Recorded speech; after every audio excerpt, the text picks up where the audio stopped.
네,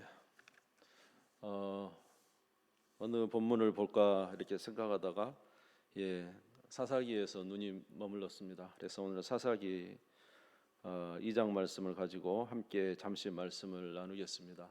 사실 사사기는 과거에 또 한 번 말씀들을 나눈 적도 있었고요. 그때 금요일 밤에 아마 이 말씀을 또 전했던 것 같은데 오늘 다시 한번 생각하면서 우리가 이 시대 가운데 어떻게 살아야 될까 한번 생각해 보도록 하겠습니다. 여러분들이 아는 대로 사사 시대는 굉장히 암흑기입니다. 어두운 시대입니다. 특별히 이제 그 좋은 소식보다는 좋지 못하는 내용들이 참 많이 나와 있는 게 사사기의 내용인데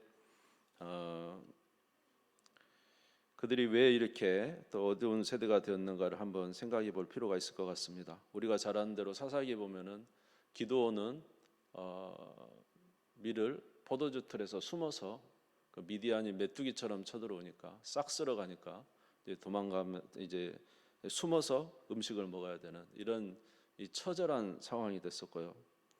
우리가 잘 아는 대로 모압과 암몬이 또 쳐들어와서 입다는 자기 딸을 하나님 앞에 번제로 드리지 않고는 승리할 수 없는 그런 상황에 처했던 상황도 있었습니다. 우리가 잘 아는 사사 시대의 사사 삼손은 그렇게 하나님의 은혜를 입었지만은 타락하여서 그의 머리가 잘리우고 눈이 뽑히는, 그리고는 이제 물맷돌을 짐승이 돌리는 맷돌을 돌려야 되는 그런 순간들도 우리가 보았습니다. 이런 세대가 되었지만은 사실은 하나님께서는 이런 사사기 오기 전에 사실은 엄청난 대승을 주셨습니다. 여호수아를 통해서 하나님께서 이제 가나안 땅을 점령할 때는 요단강도 갈라지고 여리고성도 무너지고 이제 남쪽 연합군도 대파하고 북쪽 연합군도 대파하고 그렇게 해서 하나님께서 여호수아 시대 때는 이 사사기 이전의 시대에 엄청난 하나님의 능력의 시간들이 있었던 거죠. 하나님의 말씀이 하나도 이루어지지 않은 것이 없다고 여호수아는 고백을 했었습니다. 여호수아서 21장 43절에서 45절에 보면은 여호와께서 이스라엘의 조상들에게 맹세하사 주리라 하신 온 땅을 이와 같이 이스라엘에게 다 주셨으므로 그들이 그것을 차지하여 거기에 거주하였으니 여호와께서 그들의 주위에 안식을 주셨을 때 그 조상들에게 맹세하신 대로 하셨으므로 그들의 모든 원수들 중에 그들과 맞선 자가 하나도 없었으니 이는 여호와께서 그들의 모든 원수들을 그들의 손에 넘겨 주셨음이니라. 여호와께서 이스라엘 족속에 말씀하신 선한 말씀이 하나도 남음이 없이 다 응하였더라. 그러니까 사실 사사기 이전 바로 이 앞에 여호수아 시대는 엄청난 대승과 하나님의 약속의 말씀이 그대로 다 이루어지는 이제 그런 놀라운 역사가 있었다는 것입니다. 그런데 왜 이런 여호수아와 이런 대승과 가나안 땅을 다 점령한 이후에 왜 사사 시대는 이렇게 되어 버렸느냐? 그렇게 된 이유는 하나님께서 주시는 명령을 그들이 잊어버렸기 때문에 그렇습니다. 하나님은 이스라엘 백성들에게 가나안 땅을 다 점령한 이후에 결코 남은 가나안 족속과 연혼하지 말고 그들을 다 쫓아내라고 했어요. 하나님만 섬기는 나라가 되도록 계속적으로 하나님의 말씀을 지키며 이제 그들을 진멸할 것을 그들에게 요구하셨었죠. 신명기 7장 2절에서 3절 말씀을 보면은 우리 같이 한번 읽겠습니다. 시작. 내 하나님 여호와께서 그들을 내게 넘겨 내게 치게 하시리니 그때 너는 그들을 진멸할 것이라. 그들과 어떤 언약도 하지 말 것이요 그들을 불쌍히 여기지도 말 것이며 또 그들과 혼인하지도 말지니 내 딸을 그들의 아들에게 주지 말 것이요 그들의 딸도 내 며느리에게 삼지 말 것은. 하나님께서 명령하시기를 그들을 다 진멸하라 그랬어요. 불쌍히 여기지 말고 언약도 하지 말고 혼인도 하지 말고 그들을 진멸하고 계속 땅을 점령해 가라. 전체적인 승리는 대승을 했지만 아직은 지역적으로 가나안 민족이 거기에 살고 있었기 때문에 너희가 전쟁에 승리해서도 결코 머무르지 말고 계속 그들을 진멸하고 전쟁에 나갈 것을 말씀해 주셨습니다. 그럼에도 이스라엘 백성들이 이렇게 여호수아와 함께 모든 대승을 하고 난 이후에 하나님의 말씀에 순종했느냐? 그렇지 않습니다. 순종하지 않고 대승의 기쁨에 젖어 있었지, 그 이후의 삶은 전적으로 하나님 말씀에 순종하면서 전쟁하며 나아가지 않았던 것이죠. 사사기 1장 27절에서 28절 말씀에 보면은 므낫세가 벳스안과 그에 딸린 마을들의 주민과 다낙과 그에 딸린 마을들의 주민과 돌과 그에 딸린 마을들의 주민과 이블람과 그에 딸린 마을들의 주민과 무깃도와 그에 딸린 마을들의 주민들을 쫓아내지 못하매 가나안 족속이 결심하고 그 땅에 거주하였더니 이스라엘이 강성한 후에야 가나안 족속이 노역을 시켰고 다 쫓아내지 아니하였더라. 하나님의 말씀은 지금 계속 쫓아내라는 거거든요. 근데 그렇게 안 하고 어떻게 했다고요? 예? 쫓아내지 않고 그냥 멈추고 있었다는 것입니다. 지금 므낫세만 그런 것이 아니라 사사기 1장 30절에 33절에 보면은 거의 모든 족속이 다 이렇게 했어요. 스불론은 기드론 주민과 나알로 주민을 쫓아내지 못하였으므로 가나안 족속이 그들 중에 거주하면서 노역하였더라. 아셀이 악과 주민과 악고 주민과 시돈 주민과 알락과 악식과 헬베와 아빅과 르홉 주민을 쫓아내지 못하였고, 저도 나이 많이 들었습니다. 잘 안 보입니다. 이해해 주십시오. 잘못 읽어도 아, 목사님 되게 못 읽네, 그렇게 하지 마시고. 안 보여요. 이게 안 보여요. 지금 안 보여서 그런 거니까 이해해 주세요. 아셀 족속이 그 땅의 주민 가나안 족속 가운데 거주하였으니 이는 그들을 쫓아내지 못함이었더라. 납달리는 벳세메스 주민과 베다낫 주민을 쫓아내지 못하고 그 땅의 주민 가나안 족속 가운데 거주하였으나 벳세메스와 베나닷 주민들이 그들에게 노역을 하였더라. 이게 쫓아냈어요, 못 쫓아냈어요? 하나님의 명령은 지금 여호수아와 장로들이 이긴 것에 만족하지 말고 쫓아내라는 것이군요. 계속 명령에 순종하지 않고 그들과 함께 동거했다는 것입니다.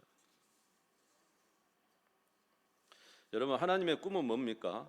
하나님의 꿈은 하나님이 이스라엘 백성들을 애굽에서 탈출해내서 광야에 있고, 또 하나님은 이스라엘 백성들 어디에 넣기를 원하셔요? 가나안 땅에 넣기를 원하시죠. 그래서 그곳에 하나님 나라 이루시기 원해요. 그러니까 가나안 땅을 차지하지만 그 가나안 땅이 어떤 땅이 되기를 원해요? 하나님의 말씀에 전적으로 순종하는 하나님의 백성들, 곧 하나님의 도성이 되기를 원하거든요. 무슨 말 이해가 되세요?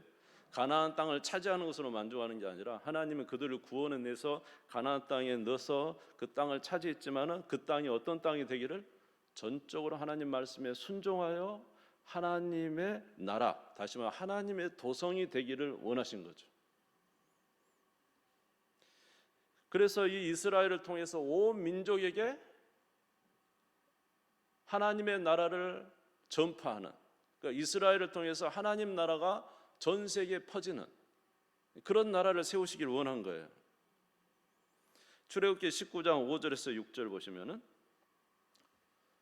같이 읽겠습니다. 시작. 세계가 다 내게 속하였나니 너희가 내 말을 잘 듣고 내 언약을 지키면 너희는 모든 민족 중에서 내 소유가 되겠고 너희가 내게 대하여 제사장 나라가 되며 거룩한 백성이 되리라. 너는 이 말을 이스라엘 자손에게 전할지니라. 자, 하나님 애굽에서 탈출시킨 것은 가나안 땅에 들어가는 것으로만 끝나는 게 아니라는 거죠. 가나안 땅에 들어가서 그들이 거기 있는 가나안 족속 다 몰아내고 하나님의 말씀에 전적으로 순종하는 백성이 되게 되면, 너희들이 내 말을 잘 들으면 무슨 나라가 된다? 제사장 나라가 되고 천하 만민이 너희들을 말미암아 복을 받을 것이다. 하나님의 꿈은 여기까지 있거든요. 이해가 되시죠? 창세기 12장 2절에서 3절도 보시면은 내가 아브라함이 하신 말씀이죠. 내가 너로 큰 민족을 이루고 내게 복을 주어 내 이름을 창대하게 하리니 너는 복이 될지라. 너를 축복하는 자는 내가 복을 내리고 너를 저주하는 내가 저주하리니 땅의 모든 족속이 너로 말미암아 복을 얻을 것이다. 하나님은 이스라엘을 통해서 땅의 모든 족속이 복을 받기를 원하시는 거예요. 그래서 하나님께서 가나안 땅을 여호수아와 그와 함께한 사람들로 점령을 했지만 하나님은 이 땅이 남아있는 가나안 족속을 몰아내고 오로지 하나님을 경외하는 그런 나라가 되기를 바랬던 것이죠. 그래서 그들에게 말하기를 아까 신명기 7장에 뭐라고 말씀했다고요? 내 하나님 여호와께서 그들을 내게 넘겨 내게 치게 하리니 그때는 그들을 진멸할 것이라. 계속 진멸하라. 그들과 언약도 하지 말고 불쌍해지도 말고, 그렇죠? 혼인하지도 말고, 그 다음에 네 아들과 딸을 주지 마라. 이렇게 하면서 그들에게 계속 가나안 땅에 들어가서도 어떻게 행할 바를 알려주셨다는 거죠. 근데 이들이 가나안 땅에 들어가고는 어떻게 했어요? 그 말을 들었습니까? 안 들었습니까? 안 들었죠. 왜냐하면 들어가 보니까 이제 땅 차지했잖아요. 먹을 거 있어요, 없어요? 너희가 심지 않는 과실을 먹게 하리라. 너희들이 짓지 않은 성에서 살게 하리라. 갔더니 가나안 족속이 지어놓은 성 뺏어서 살고, 그들이 심어놓은 과실을 먹고 살다 보니까 배 따뜻하고 살기 좋으니까요. 뭐 하기 싫은 거예요? 하나님 말씀대로 살기 싫은 거예요. 그냥 이 정도면 됐지 뭐, 이렇게 된 거죠. 그러니까 남은 전쟁하기 싫은 거예요. 쫓아내지도 않고 그들하고 동거하면서 그들을 노역자로 써먹고, 그다음에 그들이 섬기던 우상도 같이 좀 섬겨보고, 딸과 아들도 섞어서 혼인하고 살았던 것이죠. 근데 놀라운 것은 뭐냐면 이렇게 살면 그냥 그렇게 잘 살았던 건가요? 아니요. 사사기 여호수아 시대 다음에 무슨 시대가 왔어요? 사사 시대가 왔는데, 사사 시대는 무슨 시대예요? 암흑의 시대예요. 역전돼 버렸어요. 이방인이 이스라엘을 다 잡아먹어가지고 아주 피말리는 비참한 생활을 하게 된다. 신명기 6장 10절에서 12절에 보면 같이 한번 읽겠습니다. 모세가 미리 말한 거예요. 예언해서. 시작. 내 하나님 여호와께서 내 조상 아브라함과 이삭과 야곱을 향하여 내게 주리라 맹세하신 땅으로 너를 들어가게 하시고, 내가 건축하지 아니한 크고 아름다운 성읍을 얻게 하시며, 내가 채우지 아니한 아름다운 물건이 가득한 집을 얻게 하시며, 내가 파지 아니한 우물을 차지하게 하시며, 내가 심지 아니한 포도원과 감람나무를 차지하게 하사 내게 배불리 먹게 하실 때에 너는 조심하여 너를 애굽 땅 종되었던 집에서 인도하여 내신 여호와를 잊지 말라. 누구를 잊지 말으라고요? 여호와를 잊지 말라. 그렇게 말씀을 하셨습니다. 다시 말해서 사명을 잃어버린 백성은 후퇴합니다. 그리고 후퇴하면은 도리어 적군들에게 먹히게 되는 거죠. 고통을 갖게 되는 거예요. 이스라엘 백성들은 지금까지는 애굽을 탈출하여 가나안 땅을 가고 가나안 땅을 점령할 때까지는 사명을 가지고 있었어요. 자기들이 무엇을 해야지 목적이 분명했기 때문에 전진을 했다는 것이죠. 그러나 그때 이후로는 사명이 흐지부지 된 거예요. 하나님의 목적이 무엇인지, 하나님의 뜻이 무엇인지를 모르기 때문에, 비전이 없으니까 흐물흐물해지고 연합되고 혼합되고, 그래서 무기력화되고 점점 무기력화되다가 지금은 이제 완전히 먹혀가지고 삼손은 머리 뽑히고 잘리고 눈 뽑히고 맷돌 돌리고 있어요.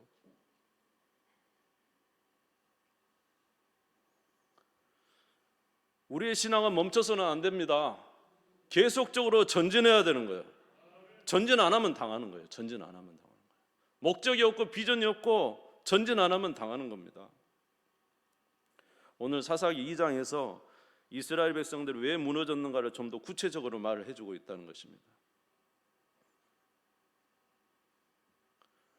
지금은 어떤 시대? 지금은 현재 시대는 전쟁을 했던 여호수아와 장로들과 그와 함께했던 세대들이 다 죽고, 이제는 다음 세대들이 있고, 현재는 이제 그런 상황이에요. 여호수아와 전쟁했던 세대들이 다 죽었어요. 그리고 이제 그 중간 세대가 남아 있고 후세대들이 남아 있어요. 사사기 2장 8절에서 10절입니다. 같이 읽겠습니다. 시작. 여호와의 종 눈의 아들 여호수아가 110세에 죽음에 무리가 그의 기업의 경내 에브라임 산지 가하스산 북쪽 딥낫 헤레스에 장사하였고, 그 세대의 사람도 다 그 조상들에게로 돌아갔고, 그 후에 일어난 다른 세대는 여호와를 알지 못하며 여호와께서 이스라엘을 위하여 행하신 일도 알지 못하였더라. 여호수아와 그 전 세대는 다 죽고 이제는 이후 세대가 있는데, 이 이후 세대는 여호와도 알지 못하고 여호와께서 이스라엘을 위하여 행하신 과거의 일들을 모른다는 거예요.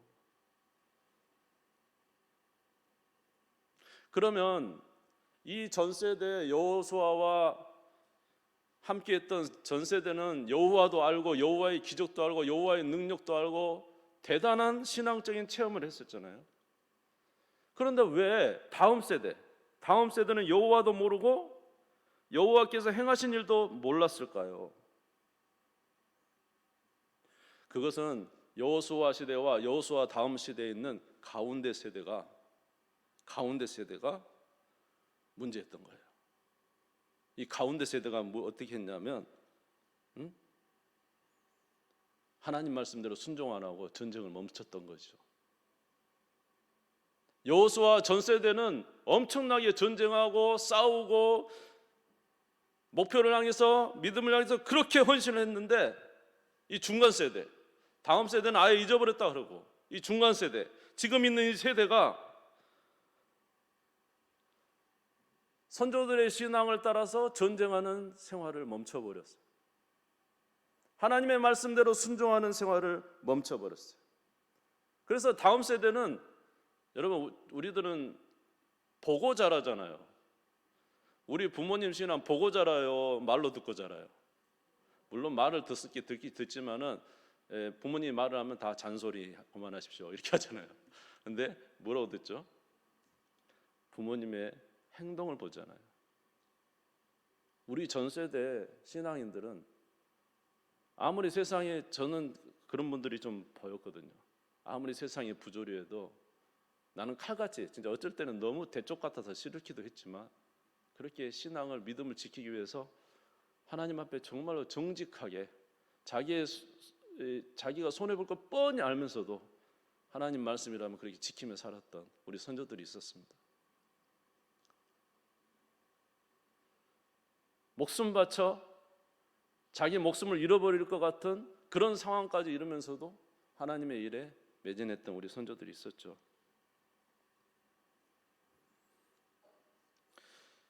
그런데 이 지금 중간 세대, 그 다음 세대는 아예 여호와도 모르고 여호와께서 행하신 일도 모른다는 거예요. 왜? 보지 못했거든요. 그 부모들이, 그 선배들이 살았던 신앙의 모습을 보지 못했거든요. 왜냐하면 중간 세대는 싸움을 멈췄어요. 하나님 말씀대로 살아가는 삶을 멈췄다는 거예요. 사사기 2장 1절에서 2절을 한번 보시면 같이 한번 읽겠습니다. 시작. 여호와의 사자가 길갈에서부터 복임으로 올라와 말하되 내가 너희를 애굽에서 올라오게 하여 내가 너희의 조상들에게 맹세한 땅으로 들어가게 하였으며 또 내가 이르기를 내가 너희와 함께한 언약을 영원히 어기지 아니하리니 너희는 이 땅의 주민과 언약을 맺지 말며 그들의 제단을 헐라 하였거늘 너희가 내 목소리를 듣지 아니하였으니 어찌하여 그리하였느냐. 내가 그렇게 하였거늘 왜 하지 아니하였느냐. 그러니까 신앙의 선배들의 싸움을 보지 못했기 때문에 다음 세대들이 하나님도 알지 못하고 하나님의 기적도 보지 못했고 신앙의 선배들의 삶이 어떤 삶인가를 전혀 보지 못했기 때문에 다음 세대는 하나님도 모르고 하나님의 기적도 몰랐다는 거예요.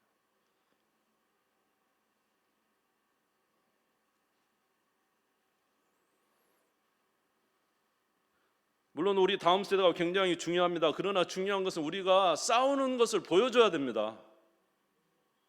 아멘? 다음 세대가 물론 참 우리가 생각할 때 너무 어리고 참 철딱선이 없고 너무 아무것도 아닌 것처럼 그렇게 보이지만 우리 다음 세대들은 보고 있어요.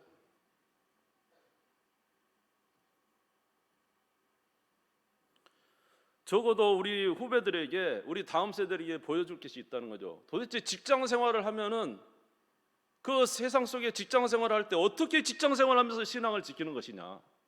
도대체 신앙을 지키는 것이 도대체 어떤 것이냐. 너희도 앞으로 직장 생활 할 텐데 자 봐라. 우리도 직장 생활에서 이런 어려움이 있었는데 그래도 우리는 신앙을 이렇게 지켜왔다. 뭔가 후배들에게 보여줄 게 있어야 되지 않나. 우리 장로님들하고 지금은 전에 모여서 이야기한 우리 장로님들이 되게 존경했어요. 장로님들이. 우리 장로님들이 신앙을 지키려고 말입니다. 직장에 있는 사람들 뭐 이렇게 술자리 뭐 이런 거 전혀 가지 않죠. 그걸 그냥 다 끊어버리고, 그거 끊으면 뭐 인간관계 됩니까? 그거 아무리 막 술자는데도 이렇게 그거 아예 딱 됐다 그러고, 야 나보다 낫네요. 내가 속으로 했습니다. 예? 아니 후배들이 봤을 때 도대체 똑같은 직장의 어려움, 사회적 어려움 속에서 어떻게 신앙을 지켜 나가는가, 믿음을 지켜 나가는가를 우리 후배들이 보고, 나도 저렇게 해야 돼, 이런 것이 좀 올 수 있을 정도로 우리가 믿음의 영적 전투를 해야 되지 않느냐 이 말이에요. 가정에 큰 어려움이 올 때, 정말로 뭐 사업이 무너져가지고 가정이 넘어지고 막 남편이 아내가 정말로 문제를 일으켜서 가정이 정말로 위태로운 그때도 정말로 하나님을 의지하면서 끝까지 믿음을 지키고 인내하는 그런 모습을 봐야 뒤에 있는 우리 자녀들도 우리 부모님들이 이렇게 살았으니까 나도 이렇게 살아야지, 이런 게 있을 거 아닙니까? 저는 참 우리나라의 어머니들을 굉장히 존경해요. 왜 그렇게 우리나라는 옛날에 가부장제도였는데 아버님들이 왜 그렇게 잘못을 많이 했는지 모르겠어요. 가정에 참 자녀들에게 많은 참 좋은 일도 많이 하신 분도 계시지만 참 여러 가지로 말이죠, 술과 여러 가지로 인해서 참 어려움을, 근데 전부 다 어머니들이 가정을 지킨 거예요. 그런 경우가 참 많더라고요. 교회 와가지고 눈물을 흘리며 기도하고, 변하지 않는 남편, 수많은 어려움 속에서 눈물로 기도하면서 가정을 믿음으로 지켜냈다 이 말이에요. 자녀들이 보고는 가정은 이렇게 지키는 거야, 이거 본 거죠. 그런 그 부모님의 자녀들이 가정을 이렇게 쉽게 해체하고 그렇게 하겠는가? 우리가 어떤 신앙을 지킨다는 게, 우리가 이런 하나님 앞에서 전투하고 싸우는 그런 것을 우리가 가지고 있어야 되지 않나? 그래야 우리 다음 세대도 보구나, 이렇게 하는 거구나. 요 사회는 가장 일반적인 것이 가장 어려운 일이잖아요. 요새 가장 일반적인 게 때가 되면 결혼하고 아이 낳아서 가정을 끝까지 지키고 살아가는 이 가장 일반적인 것이 가장 지키기 어려운 세대가 이 세대랍니다. 그리고 이런 세대가 됐어요. 이런 세대 속에서 신앙이란 진정한 믿음을 지켜낸다는 거, 이게 도대체 어떤 것인가? 세상에 이렇게 수많은 유혹과 환난과 환락과 쾌락이 난무하는 이 세대 속에서 끝까지 믿음을 지키고 하나님의 자녀로서 자존심을 지키고 신앙을 지키고, 세상이 아무리 유혹을 해도 우리는 하나님 앞에서 거룩을 지키는 것이 목적이다. 그러면서 거룩을 지켜나가는 삶을 보여주는 것, 그것이 바로 우리에게 주신 전투가 아닌가, 영적 전투가 아닌가 말입니다. 세상에 살아가다 보면은 얼마나 사실 힘들게 하는 사람 많습니까? 너무 힘들게 하고 고통스럽게 하고, 그래서 도저히 이런 사람을 사랑할 수 없는데, 도저히 품을 수 없는데, 그런데 하나님의 말씀에 순종해서 품어내고 사랑하고 이해하고 그래서 살아가는 모습을 보여주는 거예요. 자녀들이 보고, 야, 우리 부모님은 이런 분도 품더라, 이런 분도 사랑하더라, 우리 선생님은 이렇게도 하더라.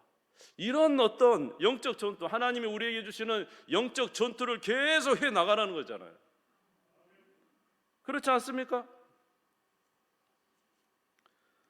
예수님도 제자들에게 그저 말로만 야 사랑해라 그렇게 했습니까?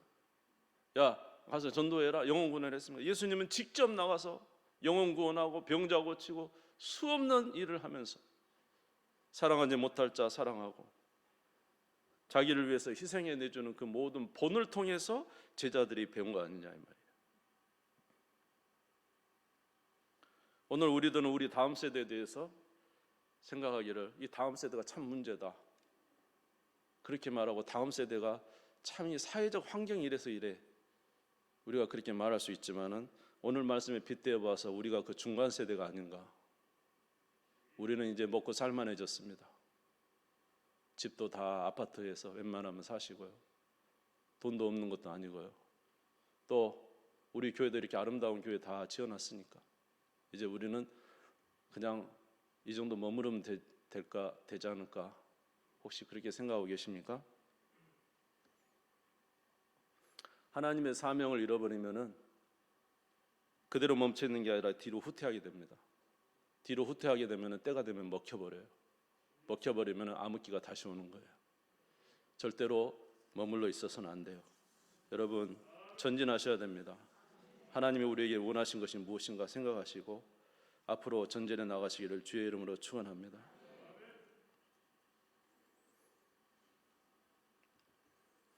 하나님이 주신 소명을 잊지 마시고 주님의 나라를 이루어가는 것이 우리에게 주신 소명, 우리에게 주신 또 한 차례 믿음의 귀한 발걸음을 걸어왔다면 이제는 우리가 우리의 삶 속에서 하나님의 영광을 드리는 진짜 실제적인 영혼의 삶에 예배를 드리는 우리가 되어야 되겠고, 우리 교회는 이제 모든 것에서 또 하나님의 은혜를 주셨다면 진짜 교회로서 아름다운 하나님의 말씀을 지키는 거룩한 교회, 사랑이 넘치는 교회, 많은 사람들을 품을 수 있는 하나님의 몸된 교회, 더 좋은 아름다운 진정한 교회 모습을 이루어가기 위해서 우리가 달려가는 것이 마땅하다고 생각합니다.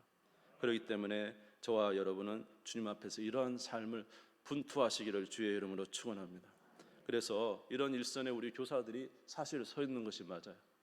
교사들은 직접 아이들하고 대면해야 되고 분투해야 되고 어려움이 많습니다. 그러나 이렇게 사는 것이 곧 우리 교사들의 영혼이 살아나는 비결입니다.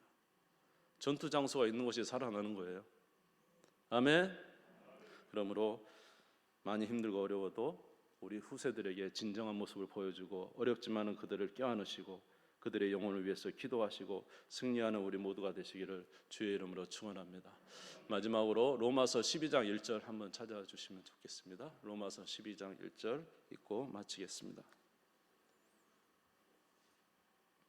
로마서 12장 1절